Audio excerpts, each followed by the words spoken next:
Epístola de Tiago. Nós já estudamos que a Bíblia está organizada não por ordem cronológica, mas pelo conteúdo dos livros, tanto no Antigo como no Novo Testamento. Nós já estudamos todos os evangelhos, estudamos depois o livro histórico de Atos e depois as 13 cartas do apóstolo Paulo, que vai de Romanos até Filemão. E a partir de Hebreus até Judas, nós temos as chamadas cartas gerais ou epístolas gerais. Por que gerais? Porque foram escritas por vários autores humanos, como por exemplo Tiago, Pedro, Judas, João. São epístolas pequenas, mas elas nos proporcionam um panorama muito completo da Igreja do Novo Testamento. Suas experiências, seu crescimento e integração. Quem escreveu a epístola de Tiago foi Tiago, irmão de Jesus. Ele, a princípio, não acreditava em Jesus como sendo o Filho de Deus e só após a ressurreição que ele passou a crer e se tornou também o líder da igreja em Jerusalém. Esta carta é provavelmente a carta mais antiga e ela foi escrita antes do concílio em Jerusalém, que aconteceu por volta de 50 depois de Cristo, como estudamos em Atos 15, e para quem Tiago escreveu esta carta? Para cristãos judeus do primeiro século que residiam em comunidades de gentios fora da Palestina. Cristãos que foram dispersos, espalhados por causa da perseguição. E como todas as cartas, não só para eles, mas para todos os cristãos do mundo inteiro. Esta carta é uma carta muito mais prática do que doutrinária. Tiago, ele quer ensinar a esses cristãos que foram convertidos, vieram do judaísmo, que eram muito religiosos, mas que viviam uma fé muito teórica e que no momento da perseguição, do sofrimento, eles não estavam sabendo lidar com a parte prática do evangelho. Então, Tiago vai ensiná-los o que é a fé prática.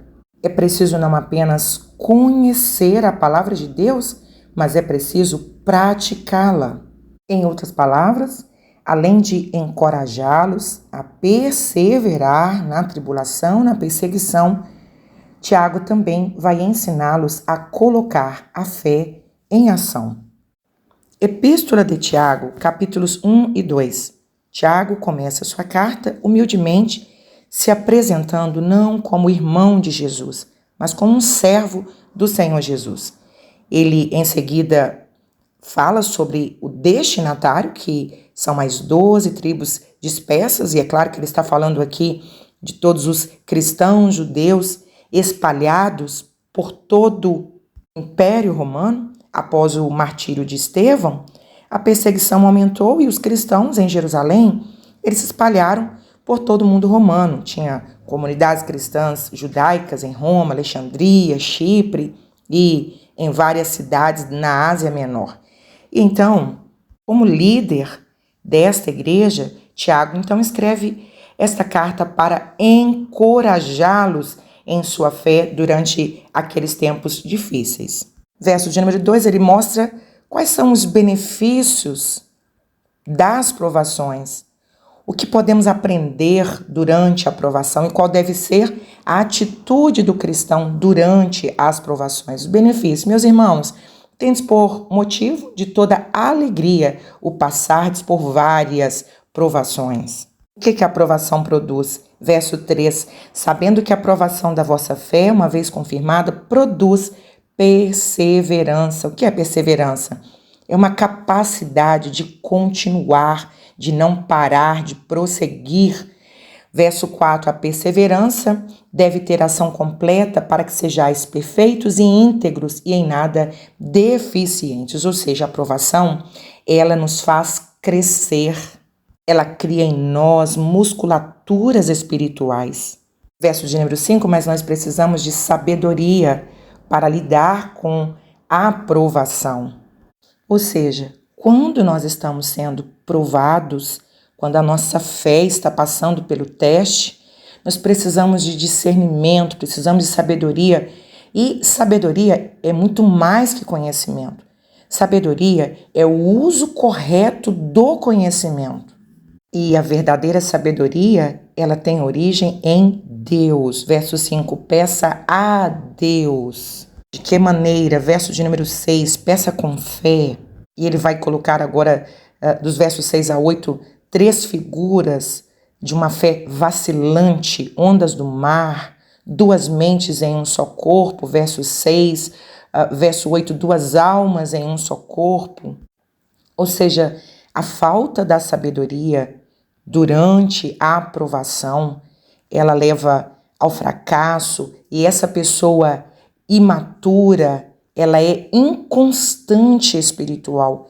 Ela vai sendo levada pelos ventos de doutrina e não se firmam na casa de Deus. Algumas pessoas chegam a dizer: eu saí da igreja tal por causa disso, eu saí da outra por causa disso, e isto demonstra imaturidade. Então Tiago está dizendo: peça sabedoria a Deus para que vocês sejam constantes, para que vocês sejam confiantes, independente dos ventos. Verso de número 12, eles encorajam a perseverar. Bem-aventurado o homem que suporta com perseverança a provação, porque depois de ter sido provado, receberá a coroa da vida, a qual o Senhor prometeu aos que o amam. Vai ter um certificado, uma recompensa. Verso de número 13, ele fala sobre a tentação. E a tentação, ela não tem origem em Deus. A provação tem origem em Deus, é o Senhor que nos permite ser provados. A tentação não. A tentação, ela tem 3 origens: a carne, a nossa carne, o mundo e Satanás. Então ele diz: ninguém ao ser tentado diga, eu estou sendo tentado por Deus, porque Deus não pode ser tentado pelo mal. Ele mesmo a ninguém tenta. E no verso de número 22, ele expressa o tema central dessa epístola, dizendo: tornai-vos, pois, praticantes da palavra e não somente ouvintes, enganando-vos a vós mesmos. Ele vai ensinar qual é a verdadeira religião, qual é o verdadeiro sentido da fé. Não é apenas ouvir, não é apenas conhecer, mas praticar. Jesus, ao citar a parábola dos 2 pedreiros, o pedreiro sábio e o pedreiro tolo, Jesus deixou isso muito claro. O tolo não é aquela pessoa indouta que tem falta do conhecimento. O tolo é aquele que tem o conhecimento, mas não pratica. O sábio não é aquela pessoa que tem diplomas, doutorado. Há pessoas que têm vários diplomas, no entanto, são tolas. Jesus estava dizendo naquela parábola que sabedoria é ter o conhecimento, mas viver aquilo que se conhece, praticar a palavra de Deus. E no capítulo 2, dos versos 14 a seguir, ele vai mostrar o que é essa praticidade da fé, uma fé não apenas teórica. Ele ensina para aqueles irmãos que a fé sem obras, ela é morta, ou seja, a fé verdadeira, ela é visível. Como ela se torna visível? Através da nossa vida prática, através do nosso fruto de um novo nascimento. Aqueles cristãos convertidos que vieram do judaísmo, eles tinham dificuldade em lidar com essa fé. Por quê? Porque eles eram muito religiosos e eles acreditavam na salvação pelas obras, por guardar a lei, e de repente eles recebem esse novo nascimento, esse conhecimento da graça, de uma salvação pela fé, e eles não estavam sabendo lidar com o lado prático da fé. Então, Tiago ensina para esses irmãos. Verso 14, meus irmãos, qual é o proveito se alguém disser que tem fé, mas não tiver obras? Por acaso semelhante fé pode salvá-lo? Ou seja, proferir apenas a fé não é suficiente. Não é apenas dizer que tem fé, mas precisa viver a fé. Ele passa a mostrar que a evidência de um novo nascimento, a evidência de uma fé verdadeira são as obras. Ele cita Abraão, que creu, mas não apenas creu, ele também obedeceu. E a sua obediência é a prática da sua fé. Ele cita também Raabe, verso de número 25, que creu, mas não apenas creu, ela também obedeceu, ou seja, ela teve uma fé seguida de obras. E o fato dela proteger os homens de Deus por ocasião da destruição de Jericó foi a sua prova visível da sua fé invisível. Algumas pessoas têm dificuldade em entender esse texto por causa da carta de Paulo aos Efésios, capítulo 2, verso de número 9. Mas Paulo, ele estava tratando do perigo do legalismo. E ele criticava o pensamento de que a salvação pudesse ser conseguida através das obras. Tiago, diferentemente de Paulo, ele estava preocupado com os cristãos que tinham uma fé imatura e que não era seguida de obras. A fé genuína, ela motiva o coração a glorificar a Deus através de ações práticas. Epístola de Tiago, capítulos 3 e 4. Tiago vai ensinar agora para esses irmãos acerca dos pecados de palavras, ou seja, os pecados provenientes através da língua e como o cristão pode refrear a sua língua. Então ele começa mostrando responsabilidade daqueles que ensinam, dos mestres, e que o juízo para quem ensina será maior do juízo dos alunos, porque uma pessoa que está ensinando, ela pode conduzir o seu discípulo, o seu aluno, o seu ouvinte ao erro. Versos 13 e 4, ele mostra como nós devemos refrear a nossa língua. E refrear a língua é um fruto do Espírito, é o domínio próprio, é sabermos dosar as nossas palavras, é saber falar no momento certo e o que falar no momento certo. A Bíblia cita vários tipos de pecados cometidos através da nossa língua: a fofoca, a calúnia, as manipulações, os falsos ensinos, a vanglória, as reclamações, as mentiras. Então ele chama esses irmãos a responsabilidade de saber frear a língua, como um freio na boca do cavalo, que para nos obedecerem também lhes dirigimos o corpo inteiro, verso 4, igualmente navios que sendo tão grandes e batidos de rijos ventos, por um pequeniníssimo leme são dirigidos para onde queira o impulso do timoneiro. Verso de número 5, devemos tomar cuidado porque a língua ela é comparada como uma fagulhazinha no meio de uma floresta. Uma fagulhazinha pode causar um incêndio. Verso 6, a língua é fogo, ou seja, é como um fogo. Ela pode contaminar o corpo inteiro. Verso de número 9, através da nossa língua nós podemos bendizer ao Senhor, ou nós também podemos amaldiçoar os homens.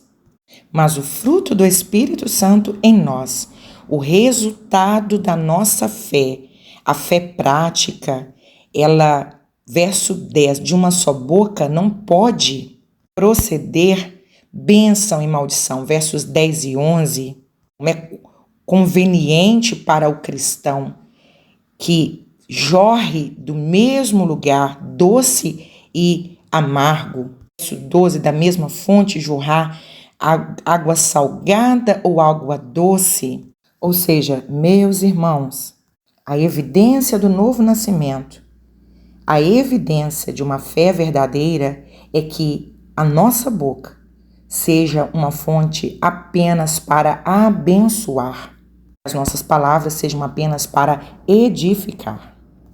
E a partir do verso de número 13 até o capítulo 5, ele vai falar agora sobre a sabedoria genuína.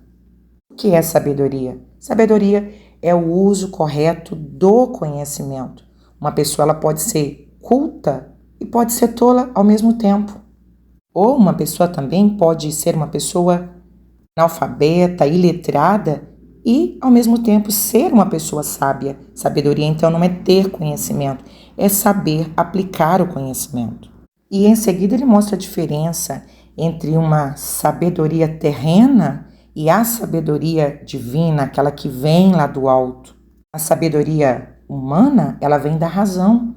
A sabedoria divina, ela vem através da revelação, através de um relacionamento com Deus. Quantos homens que já passaram por essa terra tiveram essa sabedoria racional com origem diabólica, como, por exemplo, Karl Marx, Antônio Gramsci, Hitler, que tiveram sabedoria maligna, usada para enganar, para seduzir pessoas.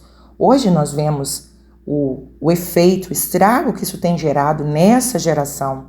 Uma geração que se alimenta dessa sabedoria maligna, desses filósofos que espalharam suas mentiras sobre a sexualidade, mentiras contra a família, mentiras sobre o socialismo, o comunismo, sobre o cristianismo.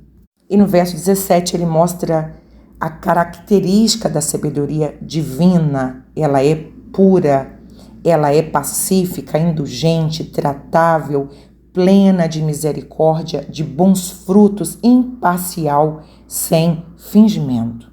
Mais do que nunca, precisamos do discernimento espiritual para entendermos esta guerra cultural, essa guerra entre o bem e o mal, entre a luz e as trevas. E somente conseguiremos vencer mediante a sabedoria que recebemos de Deus. Capítulo de número 4, ele vai ensinar acerca da origem das contendas. Verso 1, de onde procedem guerras e contendas que há entre vós? De onde, senão dos prazeres que militam na vossa carne? Ele estava dizendo, olha, existe uma guerra interna, uma guerra que procede do nosso próprio coração. A essência desse pecado é o egoísmo. Verso 2, que leva à cobiça, à inveja. Verso de número 4, a infidelidade com Deus. Verso 4, ele diz, infiéis, não compreendeis que a amizade do mundo é inimiga de Deus? Aquele, pois, que quiser ser amigo do mundo, constitui-se inimigo de Deus. A expressão aqui, infiéis, ela tem o mesmo sentido da palavra adúlteros, ou seja, vocês estão sendo desleais para com Deus.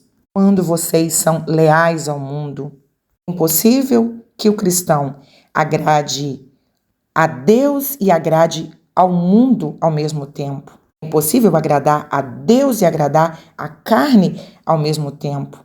Verso de número 6, o Espírito que em nós habita, ele é zeloso e exige de nós essa fidelidade. Nós estamos casados com Jesus Cristo. Não podemos, entre aspas, paquerar o mundo estando casados com Cristo. Verso 7, qual é a receita? Sujeitai-vos, pois, portanto, a Deus, mas resisti ao diabo e ele fugirá de vós. A ordem é fugir das tentações, mas não fugir do diabo. Ao diabo nós devemos resistir, porque nós temos autoridade quando nós nos sujeitamos à autoridade de Deus. O diabo não deve ser temido, ele deve ser resistido, mas somente quem se submete a Deus é que pode resistir ao diabo. Outra forma de vencermos, verso de número 8, mantendo um relacionamento próximo de Deus. Verso de número 10, humilhando na presença do Senhor, nos posicionando seriamente contra o pecado.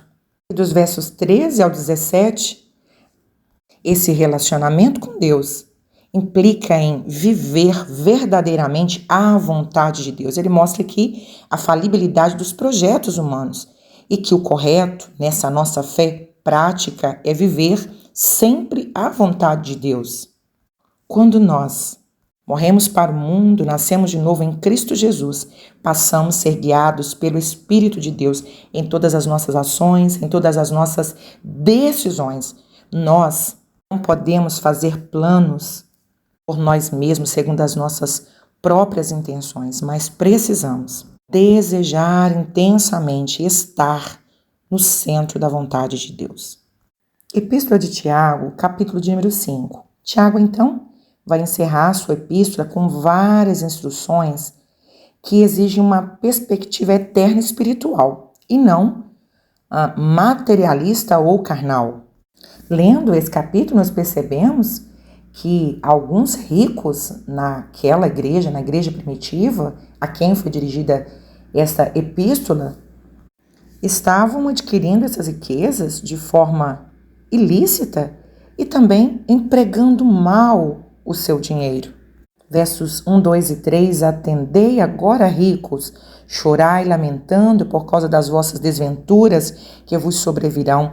As vossas riquezas estão corruptas, as vossas roupagens comidas de traça, o vosso ouro e a vossa prata foram gastos de ferrugens, e a sua ferrugem há de ser por testemunha contra vós mesmos, e há de devorar como fogo a vossa carne, tesouros acumulados nos últimos dias. Verso 4, vocês estão fraudando o salário dos trabalhadores. Verso de número 5, gastando mal o dinheiro de vocês, gastando nos prazeres.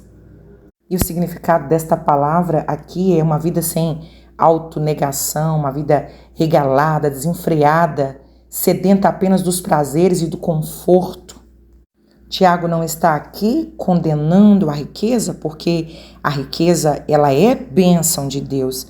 E o dinheiro na mão de um justo, ele é bênção para o próximo. Quantas pessoas ricas, quantos empresários têm sido bênção na área da evangelização, nas grandes missões, médicos que dedicam suas vidas a cuidar de vidas em regiões carentes, outros sustentam através do seu dinheiro missionários que estão espalhados por esse mundo. A Bíblia não condena o dinheiro, a Bíblia condena o amor, o apego ao dinheiro, a ganância, a avareza.